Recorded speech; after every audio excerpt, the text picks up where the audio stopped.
Kita lanjutkan kajian kita kemarin karena berkaitan dengan amalan-amalan masjid. Masjid di zaman Nabi itu tak besar. Coba kita bayangkan nih ukuran masjid Nabi. Ukuran masjid Nabi itu 70 kali 60 hasta.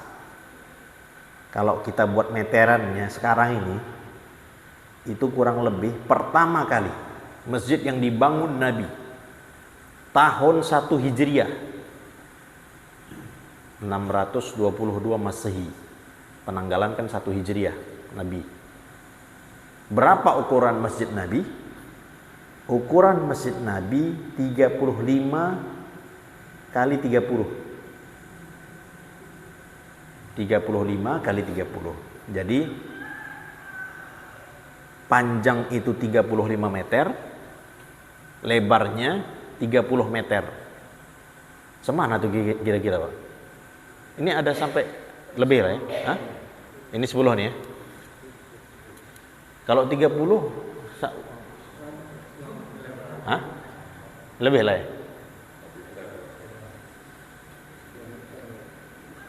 Tiga puluh lima kali 30. Panjang 35, lebar 30. Jadi itu luasnya 150 meter persegi. Kalau atapnya itu hanya 2,5 meter. 2,5 meter. Jadi gitulah kurang lebih ya. Lantainya lantai tanah. Sebagaimana sering di bulan Ramadan tuh Nabi ketika sujud basah kan gitu, ada pasir-pasirnya. Kayak rumah-rumah zaman dulu. Kan lantainya tak macam sekarang, keramik-keramik. Pernah Pak ya, sempat ya, zaman-zaman dulu tuh lantainya lantai tanah. Tanah yang dipadatkan. Dindingnya dari tanah liat. Batu bata juga, batu yang dikeraskan, terus tanah liat, tebal-tebal, bangunan-bangunan zaman dulu. Tiangnya batang kurma, atapnya pelepah. Apa namanya Pak? Yang apa? Kelapa-kelapa tuh apa namanya? Gedek ya? Yang atas tuh apa namanya Pak? Rempah ya? Gitulah kurang lebih masjid Nabi. Jadi sederhana, masjid Nabi itu sederhana. Masjid Nabi SAW sederhana. Mengapa dikatakan masjid? Kan rukun sholat itu ada 13. Kalau kita lihat buku tuntunan sholat itu, rukun sholat ada 13.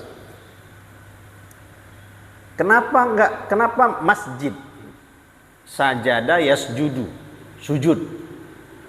Masjid itu kalau dalam bahasa Arabnya berarti dia isim makan, isim tempat, nama tempat, nama tempat. Kenapa dia diambil namanya itu nama tempat sujud? Kenapa enggak tempat ruku, markah? Ataupun ketika tempat duduk majelis.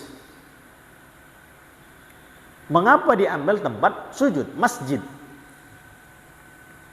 Ternyata diambil daripada hadis Nabi SAW juga, disebutkan oleh Imam Zarkashi dalam I'lamus Sajid bahwa aqrabu ma yakunul 'abdu min rabbih wa huwa sajid. Paling dekatnya seorang hamba kepada Allah Subhanahu wa taala kapan itu? Ketika sujud. Jadi itu diambil masjid itu. Itu secara bahasa tempat sujud.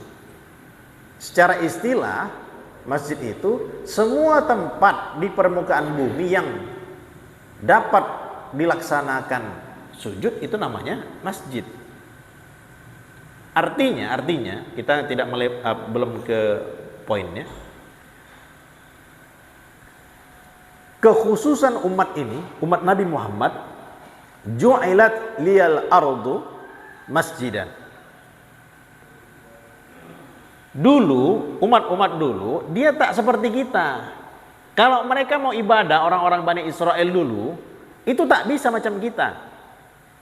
Kita sekarang ini, kalau kita mau sujud, mau sholat, dimanapun bisa. Walaupun di atas tanah. Masjid-masjid di Sudan, itu kan tak terlalu macam kita. Jadi memang banyak yang masih bertanah-tanah. Selagi mana di tanah itu tak ada najisnya, nggak nampak kita najisnya itu, tak ada entah teh ayam enggak, teh kambing enggak, tak ada. Sujud kita di situ, bagaimana hukumnya? Sah. Jadi istilahnya dimanapun kita berada, selagi mana kita berkeinginan sholat, di atas tanah pun hukumnya sah. Di lantai-lantai misalnya, istilahnya yang tempat-tempat umum, kalau kita mau sholat di situ, boleh nggak kita sholat di situ?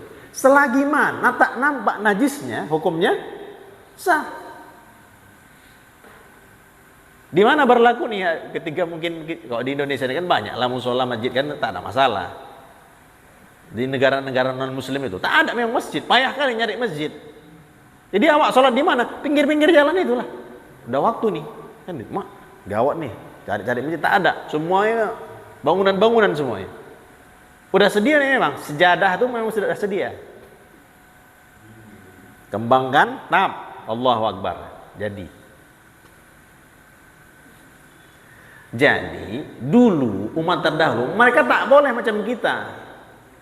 Mereka ibadah khusus di tempat ibadahnya.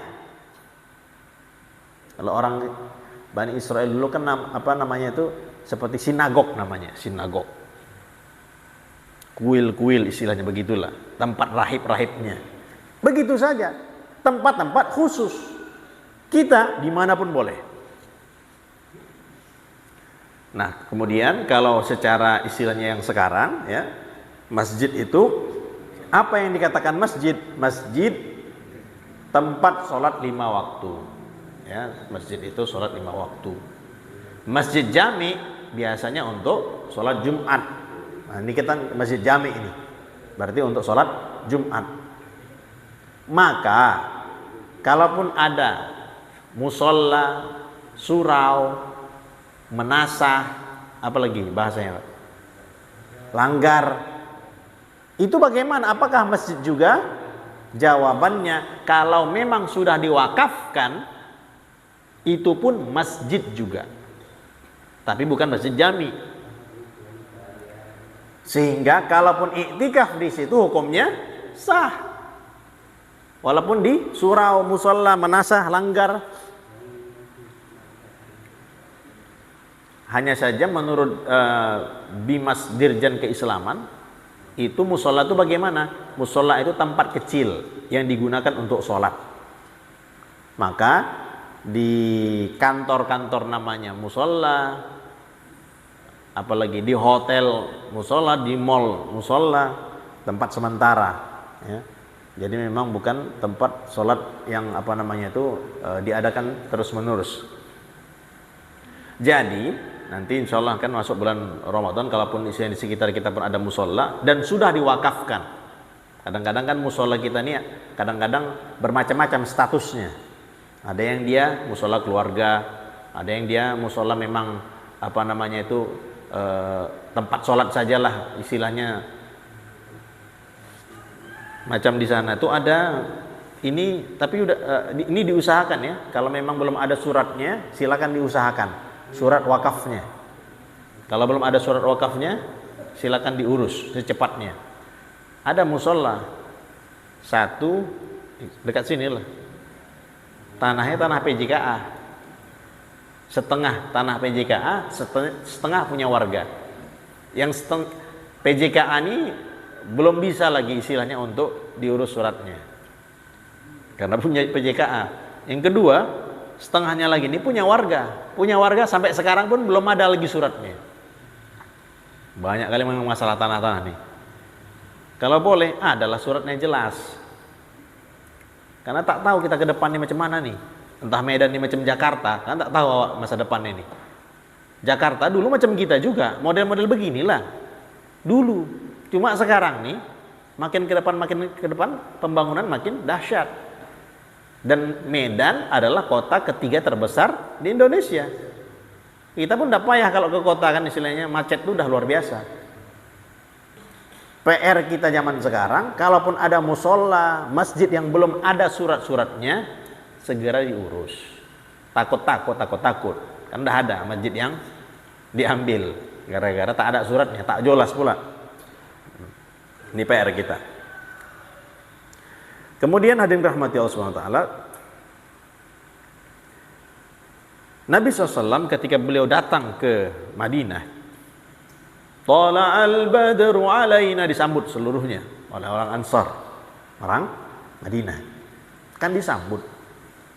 Karena mereka didatangi oleh Nabi, makhluk yang paling mulia, manusia yang luar biasa, mereka sambut dengan luar biasa. Dan apa saja keinginan Nabi, itu mereka akan berikan. Bukan hanya harta, nyawa pun mereka berikan. Sebab Rasulullah. Karena orang kalau melihat wajahnya Rasulullah, tergila-gila. Wanita tergila-gila, laki-laki tergila-gila. Karena wibawa dan nur cahaya Nabi SAW. Sehingga mereka rela mengorbankan seluruh jiwa raga mereka, bahkan harta pun, mereka berikan pada Nabi. Hanya saja Nabi ini pun, Masya Allah, beliau tak bergantung kepada umatnya, tidak. Pertama kali yang Nabi SAW, beliau, apa yang beliau cari, apa yang beliau bangun, masjid mau dibangun. Ini pusat, apa namanya itu, keislaman. Para da'i-da'i wali songo dulu, yang dibuat apa pertama kali? Masjid. Masjid, pasar. Masjid, pasar. Masjid, pasar. Masjid, untuk ibadahnya, pasarnya pun ada untuk ekonomi Islam. Beliau datang cari tanah. Ya Rasulullah, kami sediakan apa saja yang engkau mau. Carikan tanah di mana? Dapat tanah tuh. Udah dapat tanah tuh. Apa pertanyaan Nabi? Berapa harga tanah ini? Pertanyaan Nabi. Bukan terima-terima gratis saja, enggak. Nabi pun, sifat beliau itu pun betul-betul ingin mendidik umat. Enggak nerima aja. Saminuni bihaitikum. Tanah yang ada ini, yang kalian serahkan untuk masjid nih, berapa harganya? Dicek-cek. Punya siapa nih tanah nih? Ternyata punya 2 orang anak yatim. Punya 2 orang anak yatim. Anak yatim tuh di bawah asuhan sahabat. Nama sahabatnya Zurarah radhiyallahu taala anhu. Ditanya Allah. Maka beliau perintahkan sahabat Abu Bakar, berikan harga tanah ini. Berapa? 10 dinar. Jadi 10 dinar itu kalikanlah 10 kali 4,25 dikali 1 juta. Itu beliau serahkan. Dan beliau berikan itu uangnya. Enggak terima-terima saja. Artinya masjid ini beliau melatih umat supaya masjid mandiri. Ada wibawa. Masjid ini rumah Allah. Tapi istilahnya sebagai umatnya kita mesti memuliakan masjid.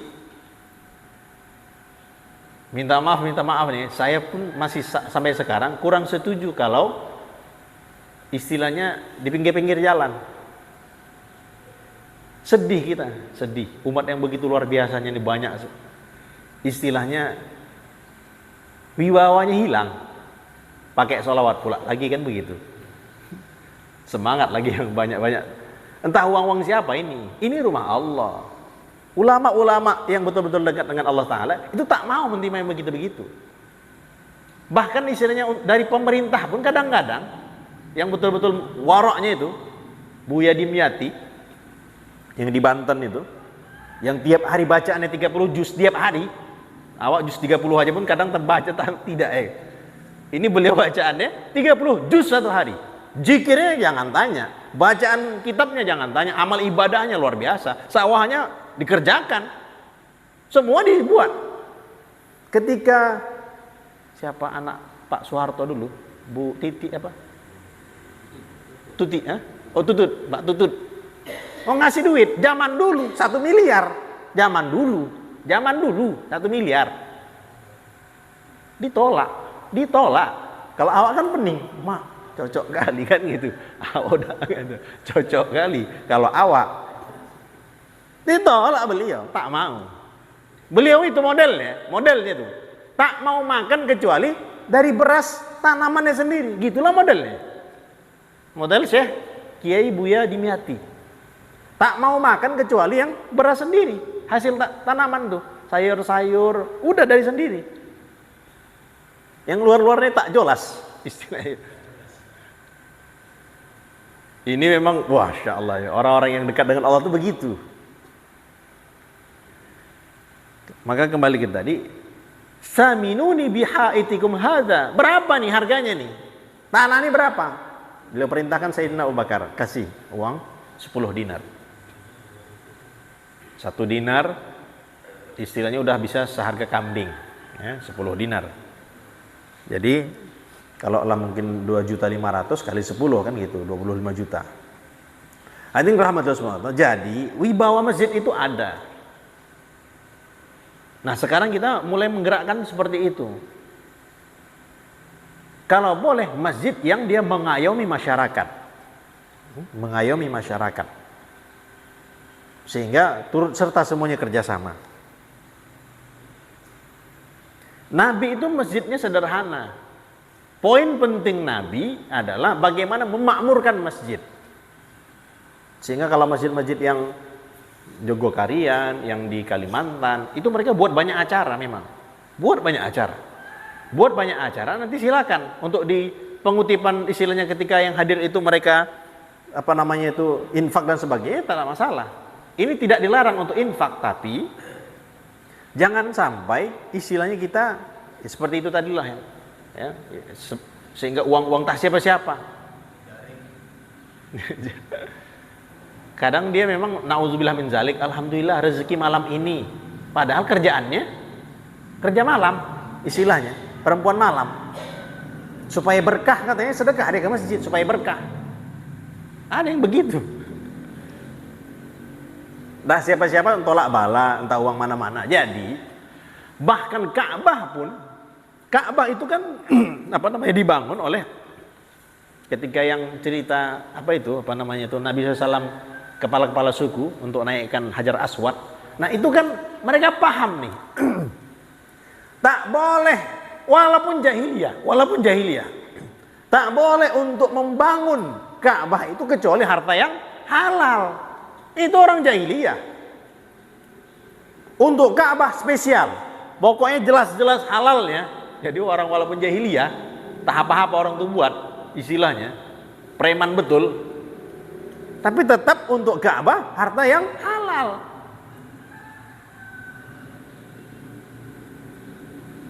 Kalaupun kita mau membangun rumah,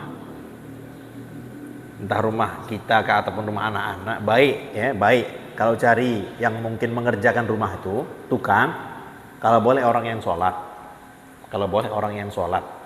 tanya dulu sebelum kita deal-dealan tuh, kalau boleh orang yang sholat, sebab dia bangun tuh pun ada pengaruhnya juga.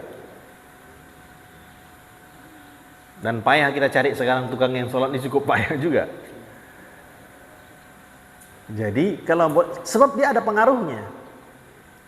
Salah satu dulu masjid yang ada di Temboro, kenapa dahsyatnya begitu, istilahnya sampai sekarang ribuan orang datang, itu yang ngerjakan bangunkan masjid itu dalam keadaan berwudu. Kiai bilang, kalian yang bangun semua ini, itu semuanya berwudu. Yang batal wudunya wudu lagi, baru ngerjakan itu walaupun nyemen dan sebagainya. Sehingga apa? Ada berkahnya. Viral setiap tahun, bukannya apa? Bukan kita istilahnya terlalu mengagungkan, tidak. Tapi begitulah, setiap tahun kan begitu. 30 juz setiap malam. Mana itu? Ya. Yang paling cepat ya begitulah yang paling cepat. Nih alhamdulillah yang paling lama 30 juz. Terus sampai sahur orang tuh, sampai setengah jam sebelum sahur baru berhenti. 30 juz satu malam. Itu kalau nggak betul-betul kuat istilahnya. Dulu saja istilahnya saya pun ikut waktu di Masjid Agung. 1 juz saja dulu. Awak kecil-kecil dulu kan. Mak berat kali ya, ngantuk kali. Kan dulu di Masjid Agung yang sering tuh istiqomah. 1 juz setiap malam. Imamnya Hafiz-Hafiz dari Islamic Center. Ngikut di belakangnya pening. Ngantuk kali. Ngantuk. Bolak-balik kadang tertidur. Kan lagi. Itu 1 juz. Ini 30 juz. Makanya ada kawan waktu dari Timur Leste ikut dia. Saya pernah Ustaz ikut sholat di Temboro itu. 3 hari saya ikuti, bengkak kaki saya. Mana tak bengkak 30 juz pula kan. Gitulah keadaan tuh, berdiri pula. Kalau boleh tes sekali-sekali dia. Sementara awak tiap tahun mana yang paling cepat kan gitu. Sementara awak lama kali imam ya, lama kali kan itu. Udah kalau udah memang dia agak cepat sedikit. Jadi Rasulullah. Nah, bangunan itu ada nurnya. Kalau yang mengerjakannya pun betul-betul amalan. Dia berpengaruh. Maka Nabi SAW menjaga itu. Saminuni bihaitikum hadza. Berapa nih harganya? Beliau serahkan uang itu. Maka untuk pengurus masjid dilarang berhutang untuk pembangunan yang kurang bermanfaat. Yang poin paling penting ketika kita berkaitan dengan masjid ini memakmurkannya, mengisinya dengan acara-acara keislaman dan sebagainya. Nanti kalau mungkin kegiatan Ramadan jelas, kemudian nanti kegiatan Idul Adha, silakan mungkin dibuat muzakarah untuk penyembelihan. Misalnya kan mungkin menyembelih itu sekitar Martubong nih. Silakan dibuat di sini, pusatnya di sini. Undang yang tim Juleha itu. Nah, dibuat acara menyemarakkan. Jadi selalu ada acara. Anak-anak muda misalnya yang tadak-tadak kerja tuh dibuat pelatihan memperbaiki handphone. Perempuan-perempuan, anak-anak gadis pelatihan menjahit. Dibuat silakan. Nah, dibuat acara, apalagi kita sudah ada akun YouTube nih, nanti Instagramnya dibuat ataupun Facebooknya dibuat, ditampilkan. Sehingga kalau siapa yang ingin istilahnya berturut serta, nah silakan rekeningnya ada. Begitu banyak acara, oh ternyata masjid ini aktif. Maka tak usah ragu kita. Kalau kita istilahnya lillah, istilahnya betul-betul karena untuk mengembangkan potensi umat, ada saja insya Allah. Negara Indonesia adalah negara paling dermawan seluruh dunia. Itu hasil survei. Orang Italia, London kalahlah. Orang Indonesia paling dermawan seluruh dunia. Itu hasil survei. Jadi ada yang rahmatullah, kita berusaha untuk menjaga wibawa masjid. Jadi tak ada masalah. Kalau kita ingin membangun masjid, mempercantik dan sebagainya, usahakan yang poin utama memakmurkannya. Bangunan-bangunan yang kira-kira kurang bermanfaat, dipending dulu, makmurkan. Ini paling penting. Silakan, nggak ada masalah. Kalau mau cantik masjid, nggak ada masalah. Tidak dilarang. Tapi jangan sampai fokusnya hanya kepada fisik saja. La taqumus sa'ah hatta yatabahan nas bil masajid. Tidaklah nanti terjadi hari kiamat kecuali ada orang yang berbangga-bangga dengan masjidnya. Yatabahuna illa qalil la ya'muruha illa qalila. Hanya bangunan fisik saja. Tetapi mereka tidak memakmurkannya. Memakmurkannya hanya sedikit. Dan ini kan kejadian di mana-mana. Jadi poin pentingnya apa? Kita makmurkan, buat acara banyak-banyak. Silakan nanti berbarengan kita tak mungkin. Dulu di Masjid Nabi, beliau melebarkan juga masjid itu. Sahabat Ansor itu kan melihat keadaan masjid Nabi dengan atapnya yang begitu, dengan dindingnya yang begitu. Sementara Persi dan sebagainya cantik-cantik dan uang orang Ansor ada. Mereka bawa uang nih. Wahai Rasulullah, ini duit. Kita cantikkan masjid nih. Gitulah bahasanya kurang lebih. Kita cantikkan masjid nih. Apa kata Nabi SAW? Arish ka'arisi Musa. Aku tidak mau untuk membuat masjidku, aku ingin seperti kemahnya Nabi Musa.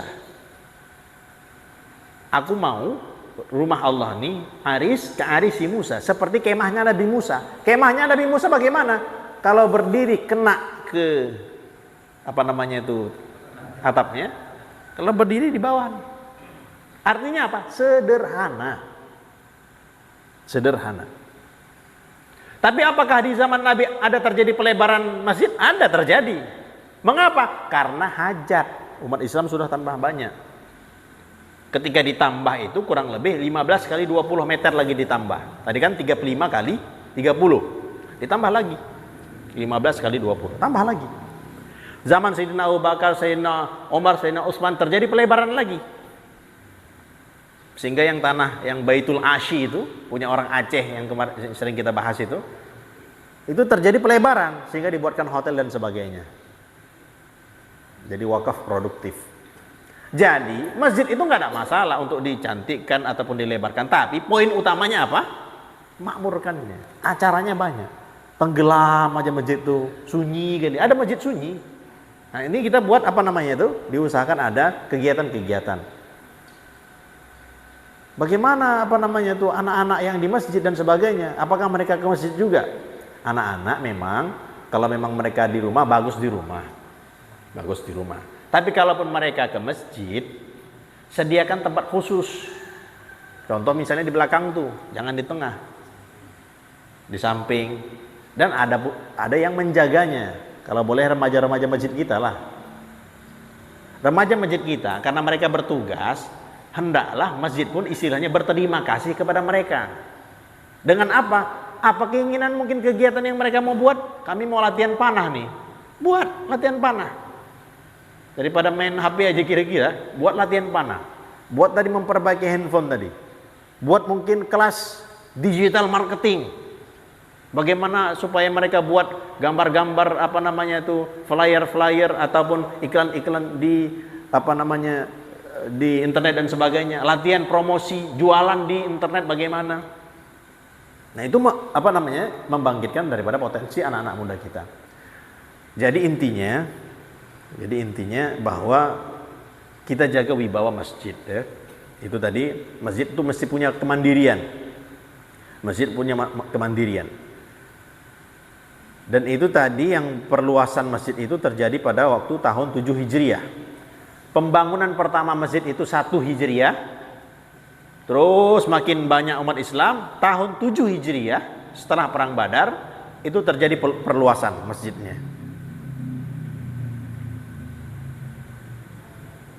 Kemudian masjid itu harum, bersih. Amar Rasulullah SAW bibina il masjid wa antunazzaf wa tutayyab. Nabi perintahkan untuk membangun masjid di kampung-kampung dan dibersihkan dan diwangikan. Masjid itu bagaimana? Wangi. Zaman dulu pewanginya bukhur itu, dibakarlah bukhur tuh, dikelilingkan di masjid supaya masjid itu wangi. Zaman sekarang kita ada ini ya, alhamdulillah masjid bersih. Sampai sekarang masih saya jumpai itu karena awak pun penelitian masjid juga. Saya ke masjid-masjid besar, masih banyak ditemukan masjid, cantiknya luar biasa, kamar mandinya amburadul. Kamar mandinya amburadul, jelek kali istilahnya. Payah awak kadang-kadang untuk buang air besar, buang air kecil tuh. Masjid bagus macam mana? Bangunan oke, kamar mandi pun oke juga, nyaman orang. Kamar mandi itu kalau boleh wangi. Tak jijik orang istilahnya. Ini karena kan kita juga istilahnya. Tanggung jawab kita juga, tanggung jawab saya juga. Masjid kalau boleh bersih, wangi. Kalau kira-kira misalnya petugas kebersihan masjid lain, petugas khusus untuk kamar mandi lain. Ini kadang-kadang dikerjakan ini semua. dan istilahnya kurang pula kan begitu. Sehingga apa? Kerjasama kita, dibagi-bagilah tugasnya, bagaimana. Seperti masjid di Jogokarian, itu mereka memang tak mengandalkan hanya petugas kebersihan saja. Ada gantian mereka untuk bersihkan masjid di antara jemaah. Ada gantian. Silakanlah kalau mau dibuat seperti itu, ataupun mungkin dibayar untuk mengerjakan itu. Tapi Nabi SAW pernah melihat dahak di masjid. Jadi beliau nggak ngomong aja, kalian bersihkan ya masjid, wangikan ya, nggak gitu aja beliau.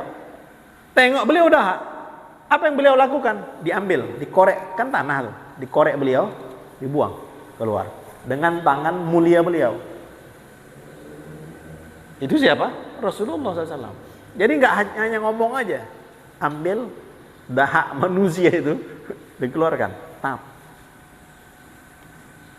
Tunazzaf wa tutayyib, dibersihkan dan diharumkan. Mudah-mudahan Allah SWT jadikan masjid kita sebagaimana masjid Nabi SAW, yang penuh dengan cahaya, nur, berkah. Orang-orang pun berbondong-bondong disebabkan karena masjid kita